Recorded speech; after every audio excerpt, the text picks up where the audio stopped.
ಬೇಲದ ಹಣ್ಣಿನಿಂದ ಪಾನಕ ಮಾಡ್ತಾರೆ, ಚಾಟ್ಗಳನ್ನು ಮಾಡ್ತಾರೆ, ಹಾಗೆ ಸುಮಾರು ಅಡುಗೆಗಳನ್ನು ಕೂಡ ಮಾಡ್ತಾರೆ.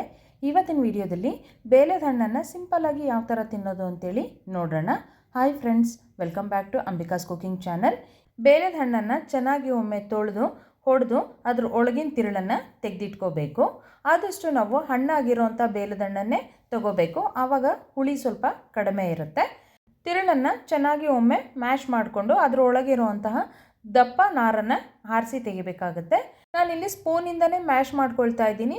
ಬೀಜ ಎಲ್ಲ ಹಾಗೇ ಇರುತ್ತೆ. ನಮಗೆ ಬೀಜ ತಿನ್ನಲಿಕ್ಕೆ ಇಷ್ಟ ಇಲ್ಲ ಅನ್ನೋರು ಮಿಕ್ಸಿನಲ್ಲೂ ಕೂಡ ಚೆನ್ನಾಗಿ ಇದನ್ನು ರುಬ್ಕೋಬೋದು, ಅಥವಾ ಯಾವುದಾದ್ರು ಕುಟಾಣಿ ಸಹಾಯದಿಂದನೂ ಕೂಡ ಜಜ್ಜಿ ಇಟ್ಕೋಬೋದು. ಬೀಜಗಳೆಲ್ಲ ನುಣ್ಣಗಾಗುತ್ತೆ. ಆವಾಗ ಈ ಥರ ಮ್ಯಾಶ್ ಮಾಡಿಕೊಂಡು ನಾರನ್ನೆಲ್ಲ ಸಪ್ರೇಟ್ ಮಾಡ್ಕೊಂಡ ನಂತರ ನಾನಿಲ್ಲಿ ಅರ್ಧ ಬೌಲ್ನಷ್ಟು ಬೆಲ್ಲವನ್ನು ಸೇರಿಸ್ಕೊಳ್ತಾ ಇದ್ದೀನಿ.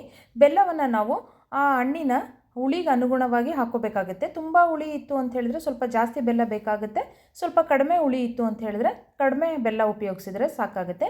ರುಚಿ ನೋಡಿಕೊಂಡು ಹಾಕ್ಕೋಬೇಕು. ನಂತರ 1/4 ಟೀ ಸ್ಪೂನಷ್ಟು ಏಲಕ್ಕಿ ಪುಡಿಯನ್ನು ಸೇರಿಸ್ಕೊಂಡು ಚೆನ್ನಾಗೊಮ್ಮೆ ಮಿಕ್ಸ್ ಮಾಡಿಕೊಂಡ್ರೆ ಈ ಬೇಲದ ಹಣ್ಣಿನ ಸಿಹಿ ರೆಡಿಯಾಗುತ್ತೆ. ಬೆಲ್ಲವನ್ನು ಪುಡಿ ಮಾಡಿಕೊಂಡೇ ಸೇರಿಸ್ಕೋಬೇಕು, ಆವಾಗ ಹಣ್ಣಿನ ಜೊತೆಗೆ ಬೇಗನೆ ಹೊಂದ್ಕೊಳ್ಳುತ್ತೆ. ಮಾಡೋದು ಸುಲಭ, ಅಷ್ಟೇ ರುಚಿಯಾಗಿರುತ್ತೆ. ಇವಾಗ ಬೇಲದ ಹಣ್ಣಿನ ಚಿಪ್ಪಲ್ಲೇ ಅದನ್ನು ಸರ್ವ್ ಮಾಡ್ಕೊಳ್ತಾ ಇದ್ದೀನಿ.